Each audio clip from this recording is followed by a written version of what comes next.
ধুবুৰীত অভিভাৱক মন্ত্ৰী ৰঞ্জিত কুমাৰ দাস ধুবুৰীত উপস্থিত হৈ ধুবুৰী আৱৰ্ত ভৱনৰ সভাকক্ষত জিলা প্ৰশাসনৰ সৈতে এক পৰ্যালোচনা বৈঠকত অংশগ্ৰহণ কৰে মন্ত্ৰী ৰঞ্জিত কুমাৰ দাসে।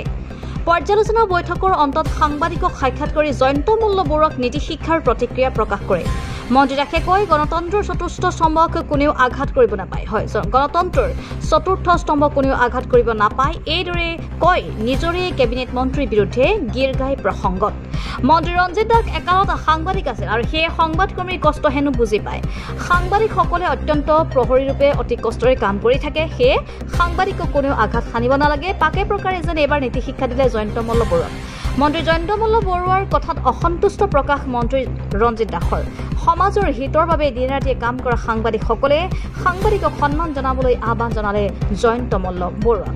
মন্ত্ৰীগৰাকীয়ে লগতে আৰু জনায় যে ধুবুৰীত চৰকাৰী বিভিন্ন আঁচনিৰ বাছনি হোৱা তালিকাসমূহৰ আজি ভালদৰে নিৰীক্ষণ কৰি সেইবোৰৰ কাৰ্যকৰী কৰাৰ ওপৰত গুৰুত্ব আৰোপ কৰা হয়। আনহাতে গোলাঘাটত মুখ্যমন্ত্ৰীৰ কনভয়লৈ বটল দলিওৱাক লৈ প্ৰতিক্ৰিয়া ব্যক্ত কৰি মন্ত্ৰীগৰাকীয়ে কয় যে যিসকল কংগ্ৰেছে এই কাম কৰিছে তেওঁলোকক চিনাক্ত কৰি শাস্তি দিব লাগে। তদুপৰি এয়া কংগ্ৰেছৰ পুৰণি সংস্কৃতি বুলি কৈ ৰাজ্যখনত কংগ্ৰেছ নেতা কৰ্মীসকলে এতিয়া হতাশাত ভুগিছে বুলিও তেওঁ মন্তব্য কৰে। এপিনে ধুবুৰী আৱৰ্ত ভৱনৰ সভাকক্ষত সভাৰ কাম সমাপ্ত কৰি মন্ত্ৰীগৰাকীয়ে ধুবুৰী জিলা বিজেপি কাৰ্যালয়লৈ গৈ জিলা বিজেপিৰ কাৰ্যকৰ্তাৰ সৈতে এখন সভাত মিলিত হয়। উল্লেখযোগ্য যে মঙলবাৰ অৰ্থাৎ আজি ধুবুৰী জিলা দিৱস উপলক্ষে উক্ত জিলা দিৱসত মুখ্য অতিথি হিচাপে উপস্থিত থাকিব মন্ত্ৰী ৰঞ্জিত কুমাৰ দাস। ধুবুৰী জিলা প্ৰশাসনে জিলা দিৱস উপলক্ষে ব্যাপক প্ৰস্তুতি লোৱা বুলি জানিব পৰা গৈছে। News desk report, Arunodoy Assam.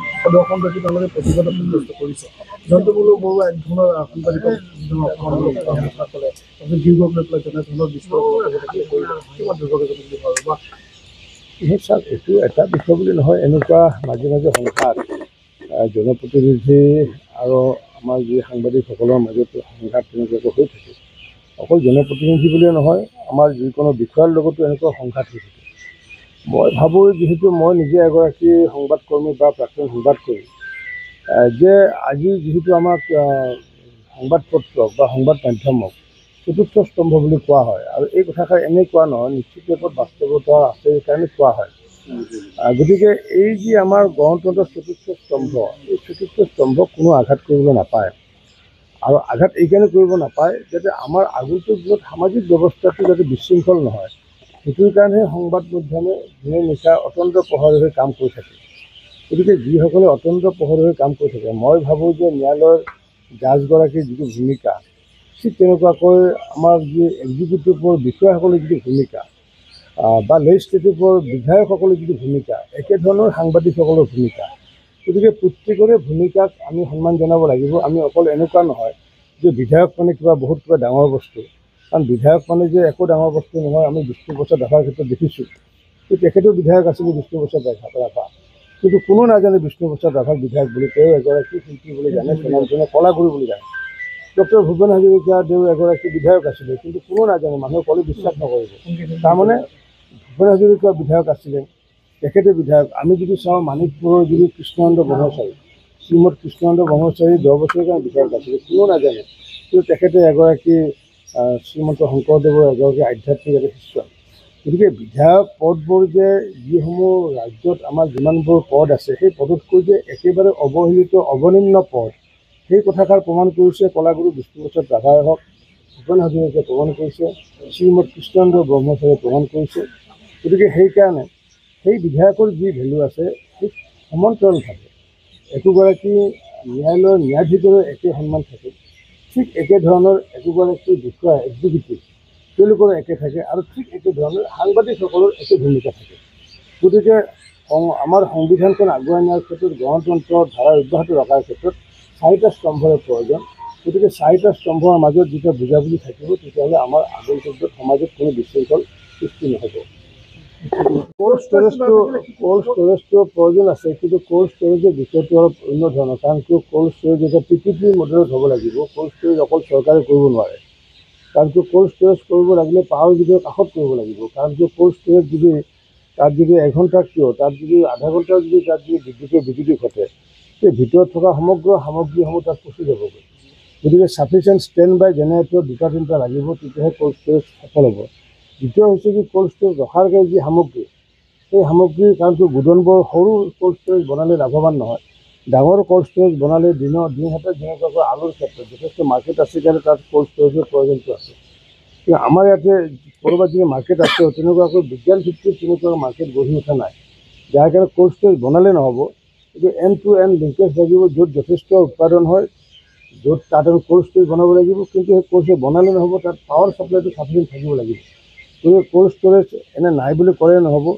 Cold storage বনোৱাৰ কাৰণে তাত খেতিও লাগিব, তাত পাৱাৰো লাগিব। তিনিটা বিষয় ডিপেণ্ডেণ্ট এইটো বিষয়টো, যাৰ কাৰণে হয়তো হৈ উঠা নাই।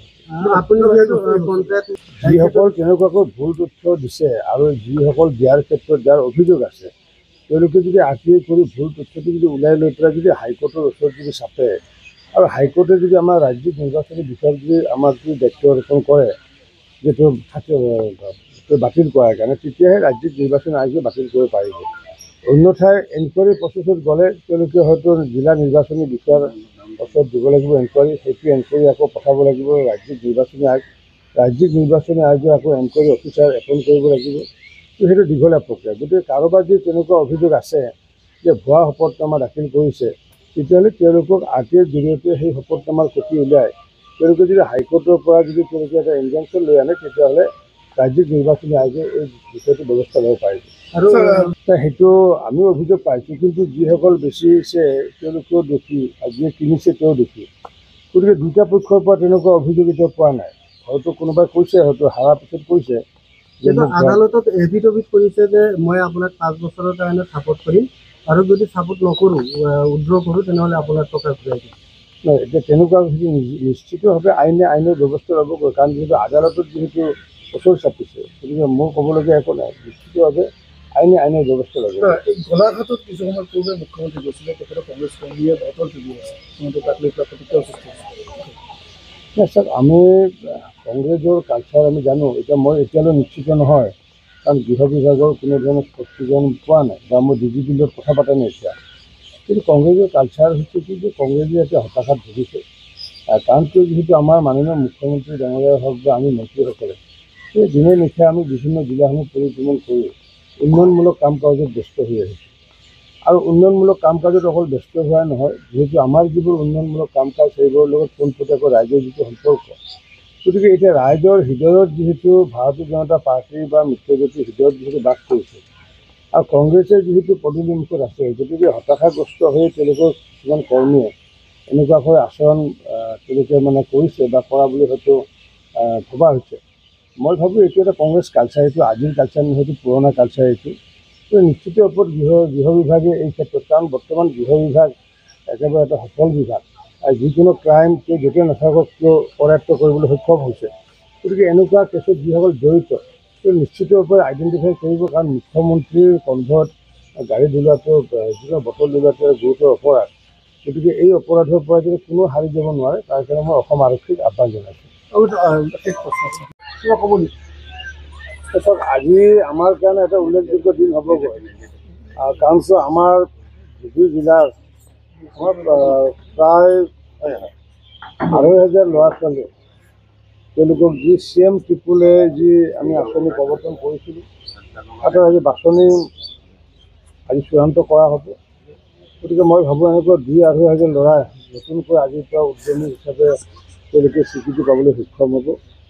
আৰু দ্বিতীয় হৈছে কি, যে আমাৰ যি মুখ্যমন্ত্ৰী মহিলা উদ্যমিতা আঁচনি, এই মহিলা মুখ্যমন্ত্ৰী উদ্যমিতা আঁচনিৰ জৰিয়তে প্ৰায় 50,000তকৈ অধিক মহিলাই আগন্তুক লাখপতি বাইদেউ কৰাৰ কাৰণে আমি প্ৰচেষ্টা চলাইছোঁ।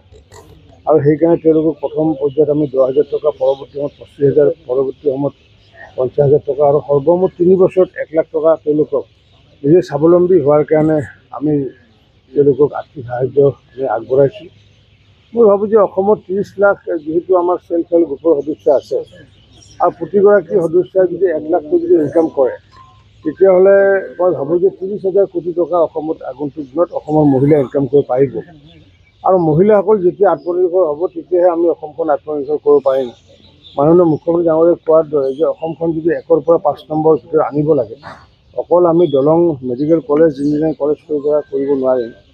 আৰু যেতিয়ালৈ আমি মহিলাসকলক আগুৱাব নোৱাৰোঁ, দুখীয়াসকলক আমি উত্তৰণ কৰিব নোৱাৰোঁ, তেতিয়াহ'লে আমি 1ৰ পৰা 5 নম্বৰত আহিব নোৱাৰিম।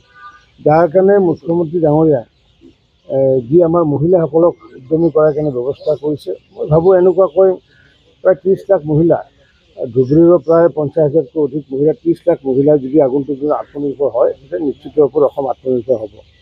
ইয়াৰ উপৰিও যিহেতু আমি মহিলাসকলৰ কল্যাণ বিচাৰোঁ, গতিকে আমি সমগ্ৰ পূৰ্বতে যি 19 লাখ যি আমাৰ অৰুণোদয় আছিলে, এতিয়া সেই অৰুণোদয় আকৌ নতুনকৈ প্ৰায় 29 লাখ হ'বগৈ। গতিকে আজি আমাৰ অৰুণোদয়ৰ যিমানখিনি আছিলে চিলেকশ্যন, এই চিলেকশ্যন আমি আজি সম্পূৰ্ণ আজি কৰিম। DLMC মিটিঙত আমি বহি এই তিনিটা বিষয় আমি আগন্তুক দিনত যি কৰিবলগীয়া আছে তাৰ চূড়ান্ত তালিকা আজি আমি ৰাজ্যিক লেভেললৈ আমি প্ৰেৰণ কৰিম, আৰু সেইটোৰ কাৰণে আজি আমি DLMC আমি সভা আজি দেখা গৈছে যে গাখীৰ উৎপাদন হয়। আমাৰ অসমতে আমি গাখীৰ উৎপাদনত স্বাৱলম্বী হ'ব পৰা নাই, কাৰণ কিয় এতিয়া মই যদি চাওঁ যে বজালীত 50,000 পৰা 60,000 লিটাৰ গাখীৰ আমাৰ উৎপাদন হয়।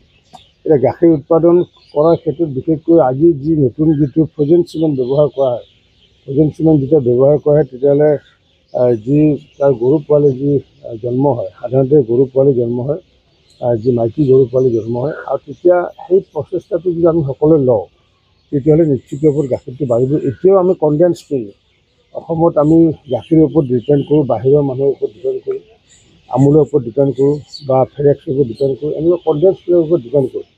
গতিকে অসমত যথেষ্ট পৰিৱেশ এটা আছে। আগন্তুক দিনত মই ভাবোঁ যে মাছৰ ক্ষেত্ৰত যেনেকুৱাকৈ আমি স্বাৱলম্বী হৈছোঁ, আৰু ঠিক তেনেকুৱাকৈ আমি আগন্তুক দিনত গাখীৰৰ ক্ষেত্ৰতো স্বাৱলম্বী হ'ব পাৰিম বুলি মই ভাবোঁ। মই আজিও 2টা প্ৰজেক্ট ইতিমধ্যে বজালীত মই ভিজিট কৰি আহিছোঁ, যিহেতু তাত একোজন গোপালকে প্ৰায় দৈনিক 600 লিটাৰ পৰ্যন্ত গাখীৰ তেওঁলোকে উৎপাদন কৰে। আৰু ঠিক তেনেকুৱাকৈ আমাৰ লখিমী গাখীৰ যিটো আছে বঙাইগাঁও জিলাৰ, ঠিক তেনেকৈ আমি ধুবুৰী জিলাত যদি এটা ব্ৰেণ্ড কৰিব পাৰোঁ, ধুবুৰী জিলাৰ গাখীৰৰ এটা ব্ৰেণ্ড কৰি তাত যদি শীতলীকৰণ কৰি আৰু আমি যদি আগন্তুক মিল্ক প্ৰচেছিং কৰিব পাৰোঁ, তেতিয়া আমি পেকেজিং কৰিও এই আমাৰ ধুবুৰীৰ গাখীৰ বুলি আমি বিক্ৰী কৰিব পাৰিম। আৰু ধুবুৰীৰ গাখীৰৰ পৰা যিহেতু বিভিন্ন বাই প্ৰডাক্ট হয়, কিন্তু সেই বাই প্ৰডাক্ট দৈয়ে হওক, ক্ৰীমেই হওক, কালাকণে হওক বা পনীৰে হওক, এইবোৰ যথেষ্ট পৰিমাণে হয় যদিও ইতিমধ্যে আমাৰ যিমান প্ৰয়োজন আছিলে সেইটো আমি কৰিব পৰা নাই। আমি বহুকেইটা বিষয়ত এতিয়াও আমি ডিপেণ্ডেণ্ট হৈ আছোঁ, যেনেকুৱাকৈ মাষ্টাৰ্ড প্ৰডাকশ্যনৰ ক্ষেত্ৰত। মাষ্টাৰ্ড প্ৰডাকশ্যন আমি 40% আমি সৰিয়হ তেল বা খোৱা তেল আমি বেলেগৰ ওপৰত ডিপেণ্ড কৰিবলগীয়া হয়। গতিকে ইজিপ্তকে আদি কৰি বেলেগ দেশে যদি মাষ্টাৰ্ড তেল বা খোৱা তেল বন্ধ কৰি দিয়ে, তেতিয়াহ'লে দেশৰ পৰা গৈ পেলাই 500 টকা হ'ব। যাৰ কাৰণে প্ৰধানমন্ত্ৰী নৰেন্দ্ৰ মোদী ডাঙৰীয়াই MSP দিছে। বজাৰত 4,500 টকা আমি মাষ্টাৰ্ড অইল আমি পাওঁ, মাষ্টাৰ্ড চিড পাওঁ, কিন্তু আমি চৰকাৰীভাৱে কিনি আছোঁ।